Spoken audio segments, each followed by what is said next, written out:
Vamos abrir o nosso coração para receber a imagem doce de Jesus,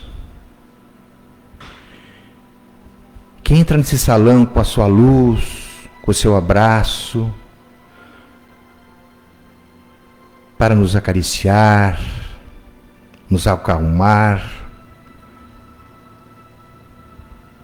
dar para nós a bênção de um mestre amigo.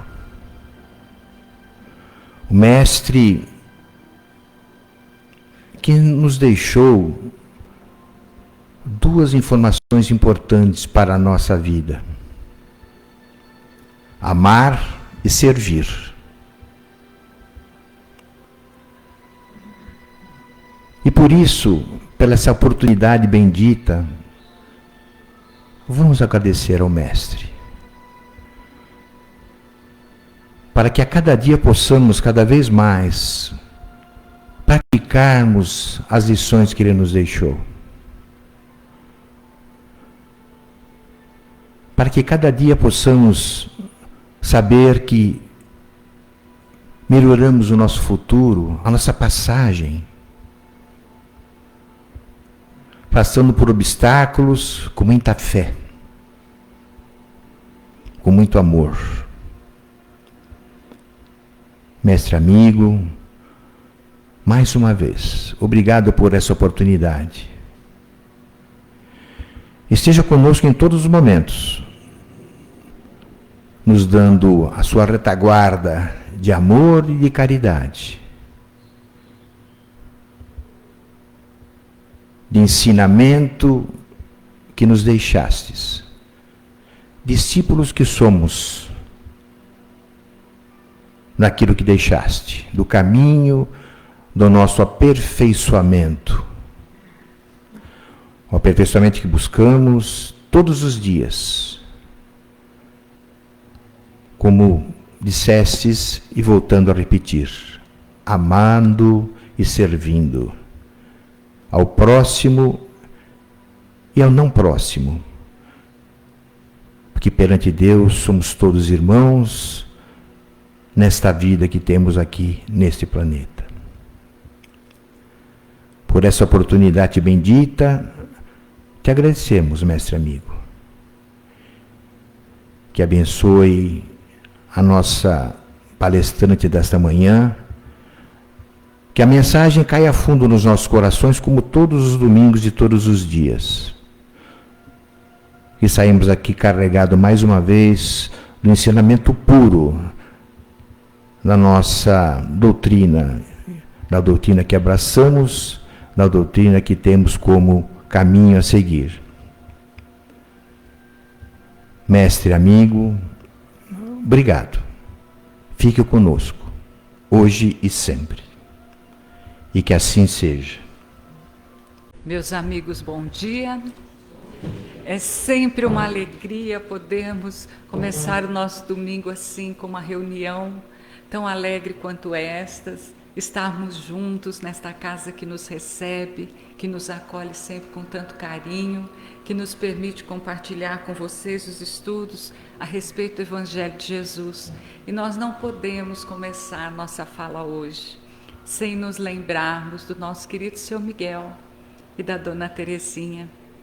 A última vez que eu estive aqui nessa casa, todas as vezes, aliás, ele sentava nessas cadeiras, fechava os olhos para nos ouvir, e sempre no final ele tinha uma palavra, uma orientação, um abraço carinhoso. E nós sentimos aqui, o amor dele, o amor da Dona Terezinha, que ergueu esta obra, e que nós hoje podemos estar aqui, olha, sentados tão confortavelmente nessas cadeiras, as nossas crianças sendo orientadas para que possam seguir, na orientação do Evangelho. Então, onde eles estiverem, que eles recebam o nosso amor, que recebam a nossa gratidão. E a nossa gratidão também ao professor Jorge Elahá, que fez a explanação de tudo isso que nós vamos falar hoje, que palidamente nós vamos trazer para vocês.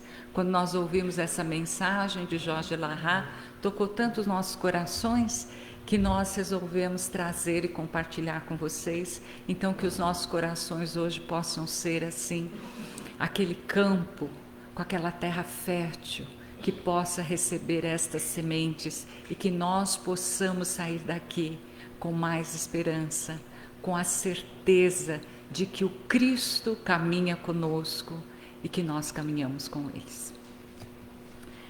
Era uma quinta-feira, era noite, mas foi uma quinta-feira muito singular na história da humanidade, porque foi a última vez que Jesus se reuniu com seus discípulos, na chamada Santa Ceia, a ceia final, antes dele ser preso, quando ele profere o último dos seus discursos, o discurso do cenáculo. Jesus teria passado parte da noite na companhia dos seus discípulos, deixando as últimas instruções, porque ele já havia assinalado que após aquele encontro com eles, o Cristo seria crucificado e depois ressuscitaria. Ele já tinha, evidentemente, um conhecimento prévio daquilo que iria acontecer, mas os seus discípulos não acreditavam naquilo. Quando ele começou a dar sinais de que ele estaria indo, de que ele não estaria mais entre eles, Pedro se antecipou ali diante dos demais discípulos e disse: Senhor, eu nunca deixarei que qualquer coisa aconteça a ti. Se for preciso, eu darei a minha vida para defendê-lo. O Cristo ouviu essas palavras, o jantar já havia acabado, e ele então chama os discípulos para que saíssem daquele lugar onde eles estavam e o acompanhassem até um horto ali perto, chamado Horto das Oliveiras, ou Jardim das Oliveiras, ou como é conhecido no idioma de lá, o Getsemane. Jesus então saiu com os discípulos, foi até o Getsemane, ali por entre as oliveiras, as árvores que produzem a azeitona, e disse assim para os seus discípulos: eu vou me recolher para orar e eu gostaria que vocês 3 viessem comigo. E como ele sempre fazia, em alguns momentos, assim que exigiam um pouco mais, ele sempre levava com ele 3 discípulos, Pedro, Tiago e seu irmão João. Pegou esses 3 discípulos, se separou dos demais e a uma certa distância ele disse assim: olha, vocês fiquem aqui que eu vou ali orar e vocês também orem, que daqui a pouco eu volto. Então Jesus sai para orar e deixa os 3 discípulos orando. Quando ele volta, 1 hora depois, ele encontra os discípulos dormindo. E ele diz assim: mas nem 1 hora pudestes velar comigo? Eu acreditei tanto que vocês pudessem estar e vocês estão dormindo. E os discípulos então acordaram: não, Senhor, não, agora nós vamos ficar acordados. Ele sai novamente para orar, volta 1 hora depois e eles estão dormindo de novo. Então Jesus não os acorda, Jesus os deixa dormindo, só que mais tarde ele volta uma 3ª vez e aí ele desperta os discípulos, ele diz assim: acordem, porque aquele que está para me trair está chegando, levantem, vamos. E aí vai se dar a prisão de Jesus. É, na verdade, uma cena bastante decepcionante, não é? Porque você passa anos ali ensinando as pessoas, dizendo as verdades espirituais mais interessantes, e quando chega a hora que você diz que vai embora, esses discípulos dizem: não, eu darei a minha vida se for preciso, mas nem 1 hora puderam velar com eles. É uma situação bastante inusitada, porque se imaginava que os discípulos, ao contato com o mestre, fossem apresentar uma grandeza espiritual, uma grandeza de comportamento extraordinária, mas isso não vai acontecer. E ele tinha tantas expectativas em relação aos homens que o seguiam, desde o princípio, ele esperava tanto deles, desde o começo da sua vida pública. Logo no primeiro sermão que Jesus faria, o chamado Sermão da Montanha, ele destacaria aos seus discípulos 2 grandes características. Após as bem-aventuranças, Jesus diz assim: vós sois o sal da terra. E na sequência, ele diz: vós sois a luz do mundo. Eles são designados por Jesus como a luz do mundo. Nós somos designados por Jesus como a luz do mundo, mas que luz é essa? Que nós não conseguimos ficar acordados uma hora para velar com o Senhor. Como nós somos frágeis. Eu digo nós porque nós que nos recolhemos aqui hoje, nos encontramos neste domingo de manhã, fizemos uma escolha.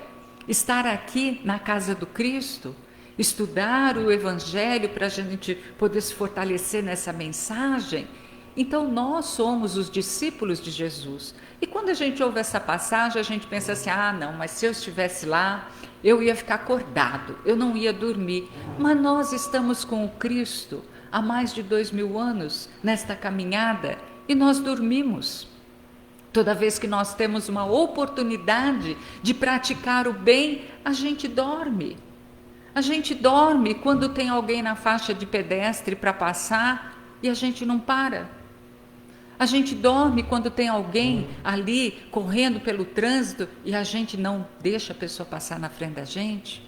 A gente dorme quando a gente está numa fila de supermercado com o carrinho cheio e tem alguém na hora do almoço, foi comprar um pãozinho, a gente não deixa a pessoa passar na frente da gente. A gente dorme quando, sem saber o que acontece com aqueles que nós nem conhecemos, nós os julgamos. A gente dorme quando a gente tem a oportunidade de ser gentil, quando a gente tem a oportunidade de fazer o bem, quando a gente tem vontade de agir com educação, a gente dorme. A gente dorme toda vez que a gente levanta de manhã, está sol, a gente reclama, está chuva, a gente reclama, está frio, a gente reclama, está calor, a gente reclama. Então, como nós podemos ser a luz do mundo se a gente não consegue ficar uma hora velando com o Senhor? Porque velar com o Senhor é aproveitar as pequenas oportunidades que a vida nos dá, para que a gente estenda a gentileza, a gente estenda a alegria, a palavra que conforta, a palavra de esperança, ou o silêncio diante de alguém que está desequilibrado. Olha como nós somos frágeis. E é curioso observar que esse título, esta designação, vós sois a luz do mundo, é a única designação que Jesus deu aos seus discípulos e que ele também dá a si mesmo. Porque tanto ele diz que os discípulos são a luz do mundo, como ele também diz: eu sou a luz do mundo. Jesus se identificaria 7 vezes nos evangelhos, todas as 7 vezes no evangelho de João. Eu sou o bom pastor, eu sou o caminho, a verdade e a vida, eu sou a porta, eu sou o pão caído do céu, eu sou a ressurreição e a vida, e eu sou a videira verdadeira e vós sois os galhos. E além destas 6, eu sou a luz do mundo. Mas nenhuma dessas outras designações que ele dá a si mesmo, ele diz que os discípulos também são. Ele não diz que os discípulos são o bom pastor, ou que eles são o caminho, a verdade e a vida, não. Ele não oferece aos discípulos as qualificações que ele atribui a si. Só o atributo de serem conhecidos, onde quer que eles estejam, como a luz do mundo. Eu sou a luz do mundo e vós, juntos, sois a luz do mundo. Não é que cada um de nós é a luz do mundo. Cada um de nós é um pirilampo. Cada um de nós é um vagalume, mas os vagalumes juntos, eles clareiam numa noite escura. Então, o Cristo era a luz do mundo e os seus discípulos também são a luz do mundo, apesar da condição de não conseguirem aproveitar as oportunidades que a vida nos oferece para que a gente possa brilhar nos momentos de escuridão. E é interessante a gente perceber a construção como Jesus, ele vai colocando a questão dos seus discípulos serem a luz do mundo, porque no Evangelho ele diz assim, no Sermão do Monte: vós sois a luz do mundo, não se pode esconder uma cidade edificada sobre o monte. Então, da mesma forma que ele nos conceitua como a luz do mundo, ele diz que nós somos uma cidade construída em cima de uma montanha, Como é que você pode esconder uma construção que está ali visível, ali no alto, não é? Então, quando ele nos apresenta essa ideia de sermos a luz do mundo, de sermos essa cidade edificada que não pode ser escondida, é no sentido de que ao nos tornarmos discípulos de Jesus, ao nos esforçarmos em conhecer a sua mensagem e ainda mais em vivenciarmos esta mensagem, nós não podemos mais nos esconder, nós somos percebidos, é perceptível a presença da gente na sociedade. A luz do mundo, então, representa esta capacidade de nós verdadeiramente apresentarmos uma perspectiva futura feliz para a humanidade, baseada nos ensinos de Jesus. Jesus se apresentando como a luz do mundo, é muito claro, os seus ensinamentos eram como se alguém acendesse um farol dentro de uma cela escura, um quarto fechado, ninguém sabe onde é a entrada, ninguém sabe onde é a saída, ninguém sabe o caminho a seguir. Então, quando Jesus vem e acende a luz do conhecimento, nós enxergamos o que é que nós temos que fazer para progredir, como caminhar na direção da elevação, o amor, o perdão. Então, os seus ensinamentos são verdadeiramente transformadores. E a nossa humanidade hoje passa por um momento muito singular, um momento em que nós verificamos claramente a necessidade das palavras de Jesus, da vivência do Evangelho de Jesus, no momento atual que nós estamos passando da transição planetária. Nós nem precisamos cruzar as fronteiras do nosso país para enxergar como essa mensagem ela é necessária. Basta a gente olhar dentro dos nossos lares, os conflitos que nós temos, a falta de paciência, como nós nos irritamos por tão pouca coisa, como nós não aceitamos as pessoas do jeito que elas são, os diversos conflitos que nós temos no trabalho, no próprio trânsito. Então, nós temos que colocar esses ensinamentos em prática, e é aí que nós percebemos como que realmente Jesus é a luz do mundo, porque Jesus nos propõe, por exemplo, o perdão como uma regra de conduta. Sem perdão nós vamos ter o quê? Nós vamos ter desforra, nós vamos ter vingança. Jesus nos propõe o amor, sem amor nós temos o ódio, nós temos a divisão. Jesus nos propõe a conciliação, sem a conciliação nós temos a separação. Então veja como nós somos carentes desta mensagem extraordinária que nos ilumina a vida. E Jesus, ele vem dividir isso conosco. Então Jesus claramente é a luz do mundo, porque sem essa luz nós viveríamos na escuridão. É como se nós não soubéssemos que a solidão, que a solução para todos os problemas da humanidade é o amor. É como se nós não soubéssemos que o perdão tem esse poder de dissolver os vínculos entre as pessoas que se odeiam. É como se nós não soubéssemos que a vida continua. É como se nós não soubéssemos que Deus, o Supremo Senhor, é o nosso Pai e que, portanto, somos todos irmãos. Então, é este conhecimento que hoje em dia está fazendo uma falta imensa na sociedade de hoje e vem provocando tantas dores na sociedade em que vivemos. Indiscutivelmente, os ensinos de Jesus, os conhecimentos, as verdades que ele nos trouxe, é como uma luz no caminho dos homens. E ele divide isso com os seus discípulos. Eu sou a luz do mundo, mas vós também sois a luz do mundo, porque é um pouquinho de cada um. Então a gente junta tudo e a gente faz uma transformação. Se nós perguntássemos aqui, que cor é a floresta? Vocês diriam assim, a floresta é verde, mas a floresta não é verde. Verde é a cor de cada folhinha de cada árvore da floresta. Mas quando a gente olha aquilo de longe, a gente tem a impressão que a floresta é uma coisa só. Assim são os pirilampos, assim são os vagalumes, assim somos nós, os discípulos do Cristo, cada qual agindo onde está, iluminando um pouquinho.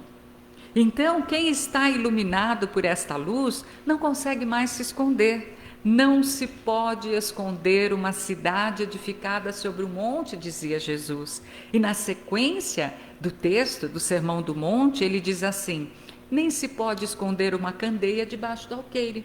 A candeia era aquela lâmpadazinha que eles usavam, que parecia aquela lâmpada de Aladim, antiga. Então você colocava ali o azeite de oliva, ela tem um paviozinho, ficava ali queimando o azeite, aquela luzinha bruxuleante, né? Era o que tinha naquela época. E Jesus ainda diz assim: ninguém acende uma candeia, uma lâmpadazinha dessa, e coloca embaixo do alqueire. O que é o alqueire? O alqueire é um cesto. Então você não acende uma lâmpada dessa e põe embaixo de um cesto, mas você põe no velador.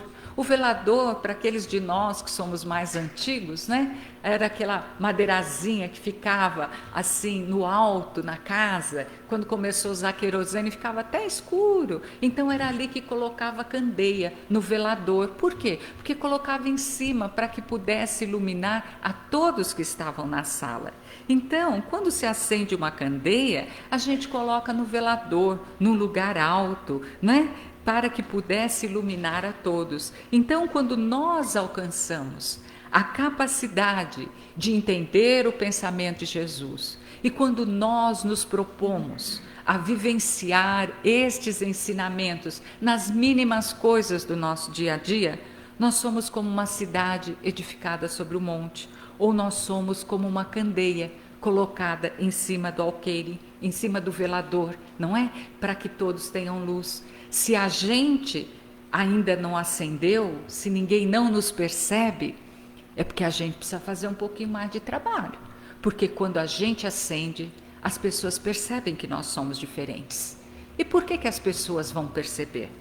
Porque o mundo, meus amigos, o mundo pensa muito diferente de nós. Paulo de Tarso dizia assim: a palavra de Deus é salvação para nós, mas para aqueles que não a conhecem, é loucura para os homens. Então a palavra de Deus é loucura, porque é loucura você perdoar, é loucura você reconciliar, é loucura você amar, é loucura você dividir. Para os homens, a palavra de Deus é loucura, mas para nós, que conhecemos o Cristo e que decidimos caminhar com Ele, para nós é a salvação. Sabe por quê? Porque há uma mudança muito profunda na forma de nós interpretarmos a vida, com Jesus e sem Jesus.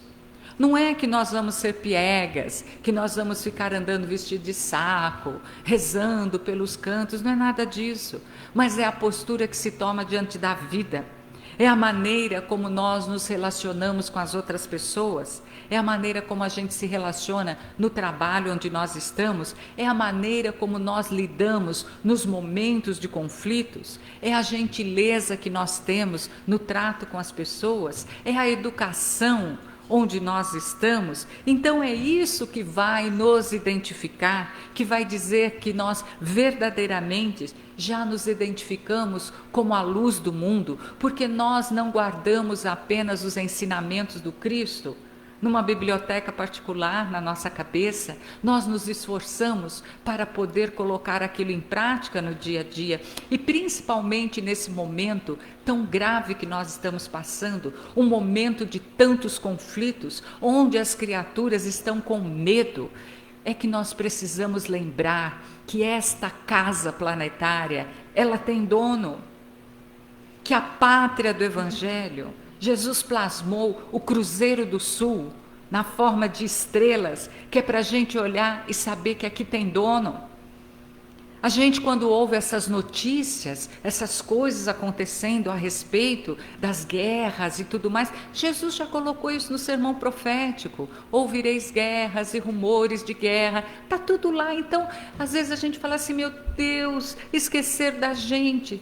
Quando a gente fala de Jesus, esse espírito da esfera crística, nós não temos nem ideia do que seja. A gente sabe compartilhar aqui entre a gente, alguém que tem um pouco mais de iluminação, que vem, que nos ajuda, né? Que vem a pedido do Cristo, mas a gente não sabe os prepostos do Cristo, aqueles que trabalham com Ele. Então, às vezes a gente fala, meu Deus, essa criatura, esse governante. Nós ouvimos um espírito falando isso essa semana e ele nos disse assim, filha, os governantes realmente têm um problema de obsessão muito diferente daqueles que as pessoas comuns têm. Mas também, para cada obsessor daquele ali, tem 2 espíritos altamente iluminados tomando conta. Então, a gente precisa ter isso na cabeça. Quando alguém vem desesperado, não é, com rumores, com medo do que vai acontecer, a gente precisa ter essa palavra de esperança. A gente precisa lembrar quem é que é dono dessa casa, porque a luz permite que tudo aconteça. Às vezes acontece uma coisa ruim e Deus aproveita até o que é ruim para tornar aquilo bom. Então nós precisamos seguir com essa palavra de esperança, nós precisamos seguir com essa palavra de conforto, nós espíritas precisamos ter a certeza de quem é que está comandando esse momento planetário. E está tudo na codificação de Kardec. Jesus deixou tudo pronto para que a gente não tivesse dúvidas. Então, Jesus nos diz assim, vós sois a luz do mundo. Gente, vós sois a luz do mundo, vocês são a possibilidade de acender na humanidade a luz, o conhecimento que fará com que não apenas cada um de vocês, mas aqueles que conosco caminham, também possam andar em luz. Porque se cada um levar a lanterna, nessa escuridão que nós estamos passando, as pessoas estão esperando os 3 dias de escuridão, acham que vai acabar a energia. Gente, nós já estamos numa escuridão moral. Então nós somos aqueles, nós que estamos aqui nesse domingo de manhã, que fizemos essa escolha de estarmos aqui, de trazermos os nossos filhos para estar aqui, para ouvir falar do Cristo, para aprender a respeito da verdade do Cristo. Nós somos aqueles que temos que andar com a nossa lamparina acesa por essa rua escura, para levar a luz, para que possa clarear o caminho daqueles também que se encontram perdidos. Então, não se pode esconder uma cidade edificada sobre o monte, e também ninguém acende uma candeia para colocar embaixo do alqueire, do cesto, mas no velador, para que todos tenham luz. E assim também Jesus, na sequência, não é, desta lógica, ele diz assim, brilhe a vossa luz, para que os homens, vendo as vossas boas obras, glorifiquem o vosso Pai que está nos céus. Então Jesus aqui está nos fazendo uma convocação para que nós alteremos as nossas boas obras, para que a gente altere a maneira como a gente funciona, a maneira como a gente é, porque se nós não formos diferentes daqueles que não conhecem Jesus, a nossa doutrina é vã, a nossa doutrina é vã. Então nós precisamos ser diferentes daqueles que não conhecem o Cristo. Se eu me comportar, se eu pensar, se eu agir do mesmo jeito daqueles que não conhecem Jesus, o que eu sou? Eu sou igual a eles. Eu sou uma lamparina apagada, porque a mensagem da qual o Cristo é o portador é uma mensagem profundamente revolucionária. Nós nunca mais seremos os mesmos se nós realmente nos apropriarmos desta mensagem que o Cristo trouxe. E só a chance de nós imaginarmos que alguém, que o próprio governador espiritual da Terra, veio nos trazer esse conhecimento, um conhecimento que pudesse mudar a história do mundo, ele não vai acontecer sem as pessoas. Porque não é o texto do Evangelho que muda as coisas, o texto não muda nada. O que muda são as pessoas. São as pessoas que fazem esse processo, eu estudo, eu aprendo e eu vivencio este conhecimento. Senão não vai ser luz do mundo nunca. Meus amigos, o livro mais vendido no mundo, sabe qual é? A Bíblia. Está fazendo alguma diferença? Então não adianta só ter a Bíblia em casa, eu vou abrir o Evangelho para ter emanações de luz. Quando os espíritos olham o Evangelho, realmente é um livro que tem iluminação, pelo conteúdo que ele tem. Mas o livro está iluminado. Quem tem que se iluminar agora somos nós. É trazer esse livro para dentro de nós e nas nossas vivências. É aí que a gente se ilumina. E muitos de nós, quando a gente ouve assim, vós sois a luz do mundo, a gente acha, né, está muito em moda hoje a internet, os espíritos que estão vindo, e eles estão vindo a pedido do Cristo para nos ajudar nesse momento, mas o povo acha que vai ter uma varinha igual a do Harry Potter, que vai tocar na pessoa. Ou alguém vai pegar uma lâmpada, vai enroscar assim na cabeça da gente e a gente vai dar a luz. Gente, não é isso que é ser a luz do mundo. Vamos entender isso direito. Para onde que Jesus levou os discípulos quando terminou a Santa Ceia? Qual era o lugar onde eles estavam? E quando terminou a ceia, Jesus os convidou para ir para este lugar. Chamava-se Getsemane. Em aramaico, Gatsamani. Sabe o que significa isso? Local da prensa de azeite, mas é lógico.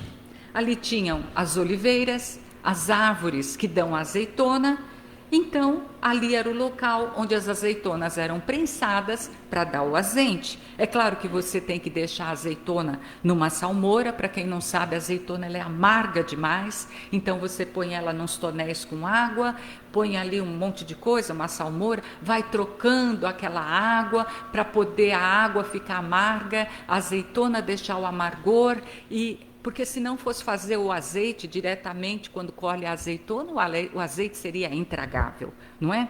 Então ali eles colhiam a azeitona, preparavam nos tambores para que elas ficassem prontas e depois elas eram levadas para o Gatsamani, para o local onde elas eram prensadas para que elas pudessem dar o óleo.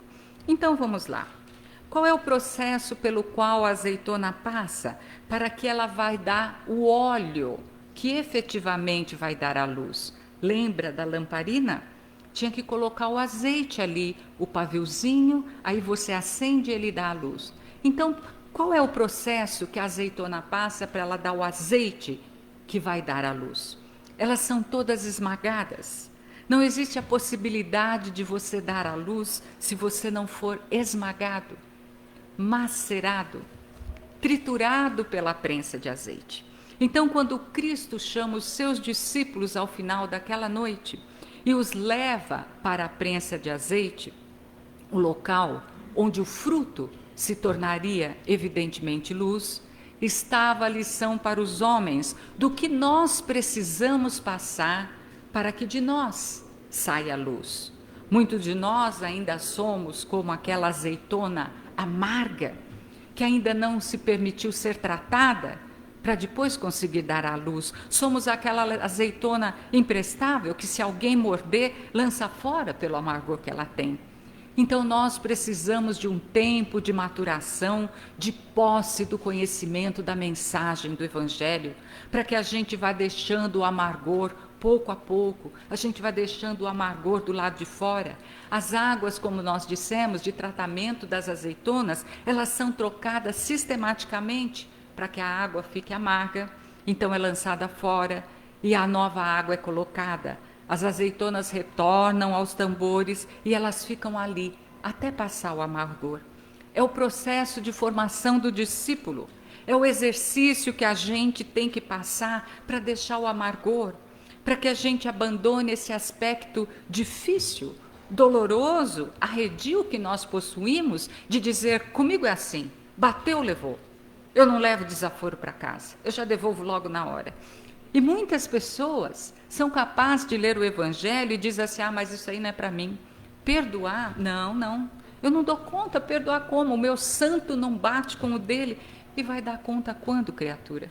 Precisa começar a estudar essa mensagem para ir deixando o amargor. Então a convocação do Evangelho é para que a gente inicie esse processo de salmoura, de botar o pessoal ali dentro do tanque e começar a tirar o amargor dessas criaturas. Sabe lá Deus quantas tombadas, quantas as reencarnações, quantos os tonéis para a gente perder esse amargor e chegar num momento e ouvir assim, olha, agora está pronto, já pode ir por testemunho, agora que vai começar o testemunho. Pega as azeitonas, coloca na prensa para elas serem esmagadas. E esse esmagar são as provas que a existência tem.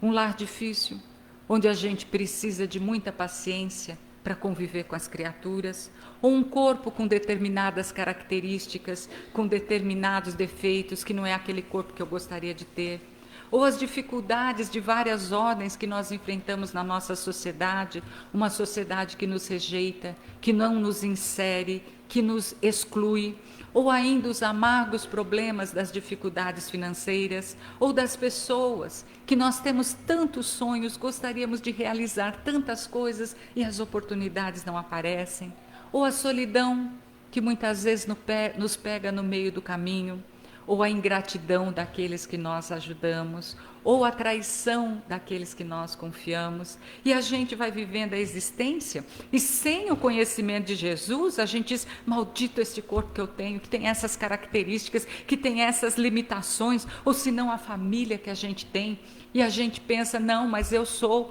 uma pecinha de outro joguinho, de outro quebra-cabeça, eu caí aqui por engano, ou ainda a dificuldade, a amarga experiência da desencarnação dentro do lar, que leva alguém tão amado por nós, e nós temos que continuar a nossa existência, ainda que por entre lágrimas.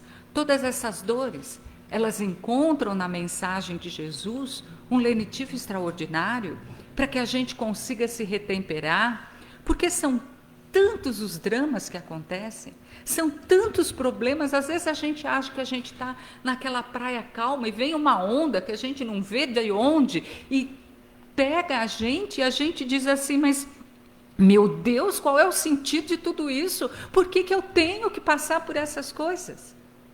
É aí que entra o Cristo. Porque Jesus, evidentemente, não nos prometeu um caminho cheio de flores, não. Ele disse que o caminho seria difícil, que a coroa seria de espinhos, que nós enfrentaríamos imensa dificuldade, mas que nós teríamos um recurso extraordinário, nós teríamos a compreensão e a certeza de que a vida continua. Ao compreendermos que a vida continua, que nós somos seres imortais, que nós só trocamos de corpo, os nossos problemas mais difíceis, eles se tornam simples. O corpo difícil que eu tenho hoje, que não é aquele que eu gostaria, é o corpo de uma encarnação. Eu terei outras oportunidades. A família que eu tenho que não me aceita, que me rejeita, são apenas companheiros desta vida e que eu posso, pela doutrina dos espíritos, conhecer o porquê das aflições de ontem e de hoje. Então, a informação de Jesus iluminada pelo pensamento da doutrina dos espíritos distende ainda mais os conceitos de Jesus, nos trazendo a reencarnação, a imortalidade, a mediunidade, a lei de causa e efeito, para uma compreensão maior daquelas verdades que o Cristo nos trouxe. Porque Jesus nos falou de tudo, conforme está ali anotado na introdução do Evangelho segundo o Espiritismo, mas ele não falou tudo, ele falou de tudo, mas não tudo, porque ainda nos faltava uma compreensão maior, uma vivência maior, para que a gente pudesse entender essa moral do Cristo, uma compreensão que nos chega hoje com a doutrina dos Espíritos e que vem nos dar resposta a todos estes porquê. A doutrina dos Espíritos vem nos dizer assim, agora eu vou te dizer por que você tem esse corpo, por que você reencarnou nessa família, porque o Cristo dizia assim, olha, não reclama do corpo, não reclama da família, mas por quê? Porque eu estou dizendo, vai lá, se reconcilia com teu irmão, mas por quê? Porque eu estou falando, pediu a capa, dá a túnica, mas por quê? Estes e outros porquês estão ali na resposta que nos traz a doutrina dos Espíritos, que vem nos decifrar esta moral do Cristo que naquela época nós não tínhamos condição de compreender. E vem, além de tudo, nos aproximar de uma maneira efetiva desse conhecimento moral, fazendo com que a gente perceba que quando Jesus nos disse que nós seríamos a luz do mundo, era porque, na verdade, testemunhos nos aguardavam. Porque nós precisamos experimentar os testemunhos para que a gente perceba a presença do Cristo em nós. Há uma mentora que nos diz assim, minha filha, morrer com o Cristo é fácil, difícil é viver com Ele. Então, viver com o Cristo, na certeza de que nós estamos no caminho correto, fazendo aquilo que nós precisamos fazer, que tudo que nos acontece tem um porquê, nós precisamos ter muita coragem para viver com Cristo. Então o perdão, o amor, a compreensão da vida imortal são peças essenciais para que a gente consiga fazer essa mudança. E esta mudança, essa obra, como dizia Jesus, ela não precisa ser uma obra imensa, uma obra que o mundo perceba. Não, é um trabalho silencioso no lar. É a reconciliação com meu pai, é a reconciliação com meu filho, é a capacidade de viver em harmonia com as pessoas, de nós oferecermos o que de melhor existe em nós, de nós aproveitarmos todas as oportunidades que nós temos na vida de praticar o bem. Então, sem fazer arroubos de grandes obras, é que nós vamos verdadeiramente nos tornar espíritos melhores, em condições de oferecermos ao mundo aquilo que nós não tínhamos condições antes de conhecer Jesus. Por isso que Kardec nos diz que conhece-se o verdadeiro espírita, pelo esforço que ele faz hoje, em ser hoje um pouquinho melhor do que ele foi ontem. E se nós tivermos que sair daqui hoje, guardando qualquer coisa desse nosso estudo desta manhã, que nós possamos guardar esta frase: eu preciso ser diferente daqueles que não conhecem Jesus. Nós precisamos ser diferentes daqueles que não conhecem Jesus. E nós que somos conhecedores da doutrina espírita, sabemos que após as desencarnação, nós somos naturalmente levados para o mundo espiritual. E quanto mais nós tivermos amado, quanto mais nós tivermos vivido bem em nossos dias, tanto mais felizes nós seremos no mundo espiritual. E contam as obras doutrinárias, todas elas, que todos os espíritos que amam brilham. É uma característica do amor. Aqueles que muito amaram no mundo espiritual são como estrelas, e onde quer que esses espíritos vão, essa luz os segue. Era desta luz que Jesus estava falando: brilhe a vossa luz dentro dos vossos corações, que resplandeça o amor dentro dos vossos corações.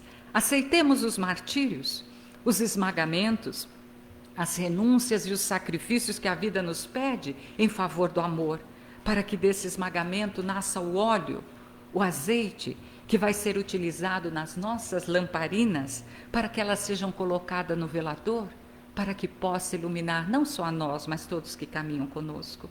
Então este é o convite que a doutrina espírita nos faz: aceitar as circunstâncias da vida com mais serenidade, com mais resignação, e fazer todo o possível para que brilhe a nossa luz. E Jesus nos disse assim: quem me segue não andará em trevas, mas terá a luz da vida. Então este é o nosso desejo a cada um de vocês. Onde quer que você esteja, que você possa ser um pirilampo na noite escura de alguém. Não importa onde você esteja, com quem você esteja, nem a situação que você estiver passando. Que brilhe a vossa luz.